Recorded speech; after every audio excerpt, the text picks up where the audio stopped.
the concentration that you are coordinator of? Sure, I'm Dr. Heather Carmack. I am with the Health Communication Concentration. Anything else? Do we? I think so. Okay. Explain what the health concentration program is.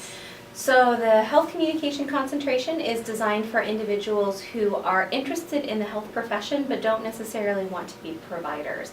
So what individuals in our major and minor tend to do are the communication sides of health communication. So PR, patient advocacy, those types of things, doctor-patient interactions. Okay. What are the requirements for completing the concentration? So course number and course name. Oh, now you're going to test me. Okay, so the requirements for the health comm major, all health comm students have to take SCOM 370, which is Introduction to Health Communication.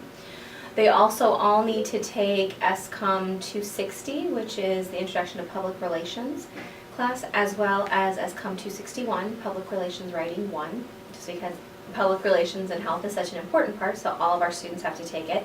They also have to take, as their senior capstone class, ASCOM 470, which is Health Communications Campaigns. Okay. What type of jobs are available to people who complete this concentration? Our students tend to get a wide variety of jobs. As I mentioned before, some students will go into doing public relations or communication and marketing for hospitals, health clinics. Others will go into patient advocacy work, or they'll do lobbying work in Washington, D.C. with a health organization.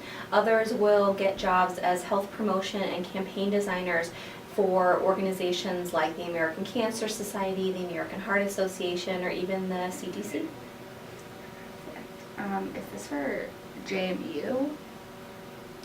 Just in general. Okay. Are there graduate school opportunities available for students in the country? Yes, in fact, health communication as a graduate program is one of the fastest growing graduate programs in communication. In fact, we just started our master's program here at JMU, and one of the concentrations is health communication advocacy.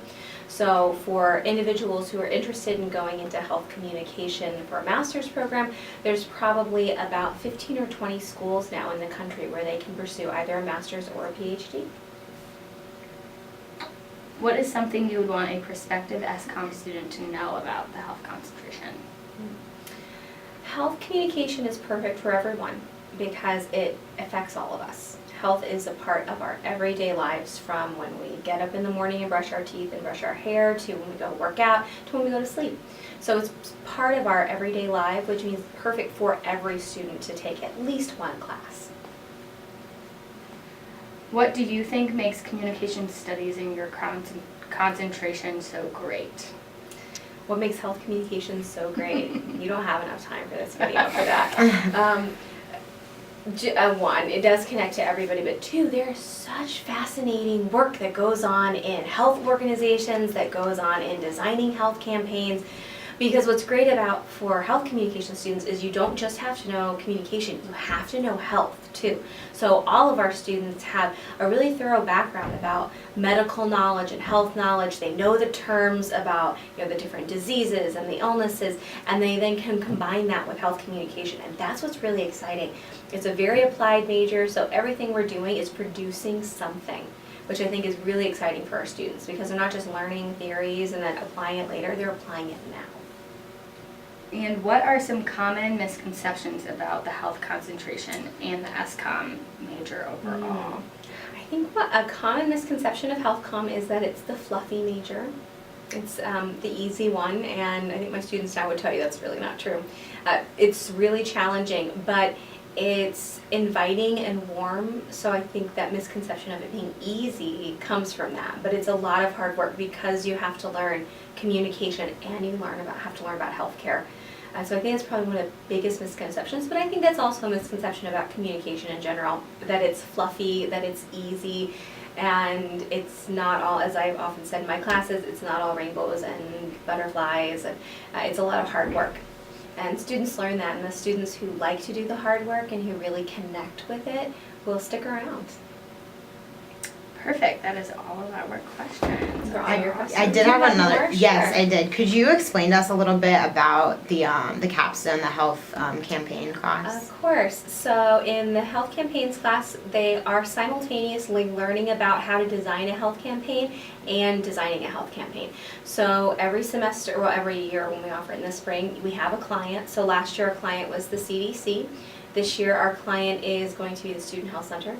And we always pick a topic. So the classes will break up into groups of students, depending on how many students are in the class for a given semester. And each group will design their own campaign materials. And that's going to include doing mock-ups of print ads. That includes writing copy for print ads, writing copy for radio or TV ads. That also means shooting radio or TV ads. That means writing up press releases about the campaign, creating logos, designing materials, and doing mock-ups of all of that, along with the legwork that often goes on before all of that fun stuff happens, like doing the research about the health issue, writing the aims and the goals and the objectives of the campaign. So by the time that they're done, they have an entire media kit put together so that if they wanted to give it to a client could then take it and produce the campaign, could print off the TV ads or the radio ads, or make copies of the logo or whatever it is designed to do. So students have all of that done by the time that it's finished. Wow. So did the CDC end up using the campaign that was created last semester? We had 2 campaigns that we sent them, and they are still considering one of them for national rollout. So we'll find out. It's exciting. What's So gonna cool. happen. Mhm. Is that the one about the flu shots? Mhm. I got my flu shot. Yeah. Good. So we'll see what happens. Perfect. Any other questions? I don't think so. No? I think that's it. Thank you very much for your time. Thanks. You want me to just stop that? It was weird not to look at that note. I It was right know. over there.